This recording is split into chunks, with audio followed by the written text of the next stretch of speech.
پہلا انٹرویو آپ نے نعمان کا دیکھا، نعمان جو کہ باپ بننے والا ہے، اور ان کی بہن میرے ساتھ موجود ہے جو کہ ماں بننے والی ہیں اور حاملہ ہیں۔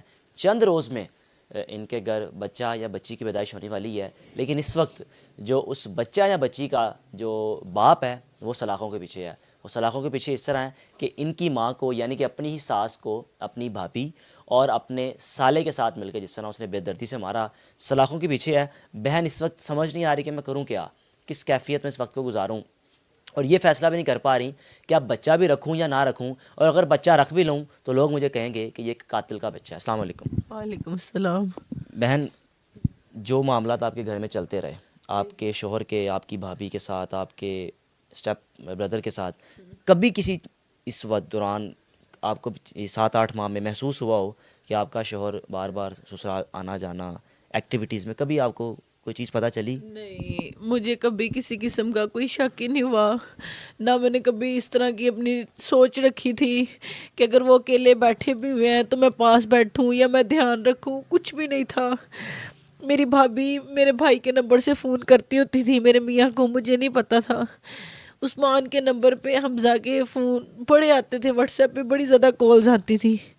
ایک آدھ بار تو میں نے ریسیو بھی کیا ہے تو اس نے آگے سے کوئی بہانہ بنایا، آپ ہی میں یو پی ایس کا پوچھ رہا تھا یا میں کسی اور چیز کا پوچھ رہا تھا۔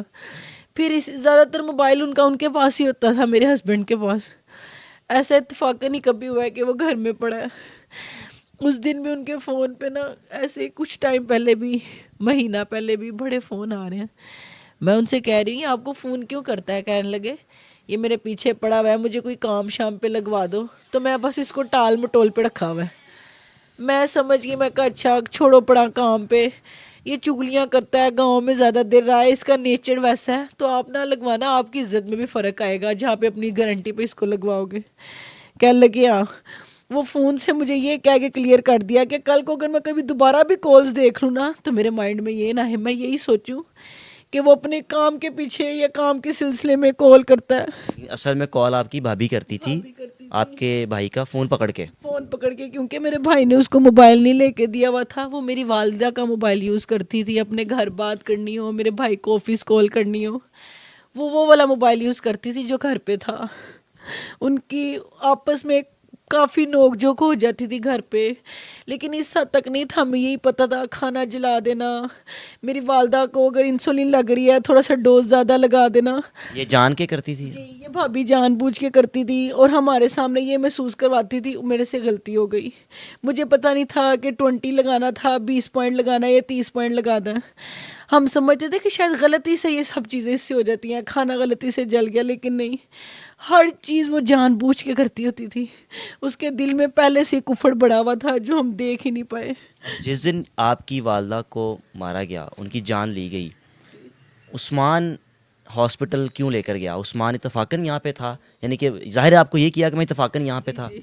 عثمان تو نہیں ہاسپٹل لے کے گیا، آپ کے جو آپ کے نہیں، جو آپ کے بھائی بتا رہے ہیں نا کہ عثمان ہاسپٹل وہاں پہ آیا، تو کیا آپ ہاسپٹل آ جائیں؟ اس طرح آیا کہ ہم نے سی سی ٹی وی فوٹیج میں دیکھا حمزہ کے بقول کے عثمان بھائی کو میں نے کال کر کے بلایا، ماما زمین پہ گری ہوئی تھی، میری ماما کہتا ہے اٹھائی نہیں، میرے سے جانی تھی۔